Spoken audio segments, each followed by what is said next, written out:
Business opportunity অথবা জ্ঞান অর্জনের জন্য সবচেয়ে বেশি বেটার কান্ট্রি হচ্ছে চায়না। বিজনেস করতে গেলে বা বিজনেসম্যান হয়ে থাকলে চায়নাতে ট্রাভেল করতে পারেন। অনেকগুলো বিজনেস আইডিয়া মাথার মধ্যে চলে আসবে। আর আপনি যদি ট্রাভেলার হন, চায়নাতে অনেকগুলো প্লেস আছে যেগুলোতে আপনি খুব সুন্দরভাবে ট্রাভেল করতে পারবেন। ভ্যাকেশনটা আপনি খুব সুন্দরভাবে কাটাতে পারবেন।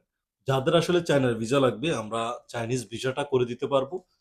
যাদের আসলে কোনো ডকুমেন্টস নাই, যারা চায়নাতে ট্রাভেল করতে যেতে চায় বা নতুন বিজনেসম্যান আছে, তারা চায়নাতে ভিজিট করতে পারবে। আপনি বাংলাদেশ থেকেও ট্রাভেল করতে পারেন বা অন্যান্য যেকোনো দেশ থেকে ট্রাভেল করতে পারেন। যারা চাইনিজ ভিসা নিতে চায় তাদের ডেফিনিটলি শুধুমাত্র অরিজিনাল পাসপোর্ট, 6 মান্থ মেয়াদ, ইকামা কপি এবং কি ছবি লাগবে। এগুলো থাকলে আমরা 100% আপনার চাইনিজ ভিসাটা করে দিতে পারবো। যাদের চাইনিজ ভিসার প্রয়োজন থাকবে তারা ডেফিনিটলি আমাদেরকে পাসপোর্ট কুরিয়ার করে পাঠাইতে পারেন অথবা সরাসরি এসে দিয়ে যেতে পারেন। চায়নাতে ট্রাভেল করলে আপনার নলেজটা অনেক বেশি ব্রাইট হয়ে যাবে। প্রিভিয়াসলি আমরা যখন চায়নাতে ট্রাভেল করলাম, তখন চাইনিজ আসলে প্রত্যেকটা জিনিস থেকে অনেক কিছু শেখা যায়। লার্নিং এর জন্য বেটার একটা দেশ হচ্ছে চায়না।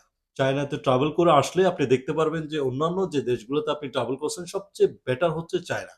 তো যাদের আসলে চাইনিজ ভিসা প্রয়োজন তাদেরকে আমরা খুব কম সময়ের মধ্যে এবং কি স্বল্প টাকার মধ্যে আমরা চাইনিজ ভিসাটা করে দিব। যাদের ভিসা প্রয়োজন থাকবে তারা পাসপোর্টটা পাঠাই দেন ইমিডিয়েটলি।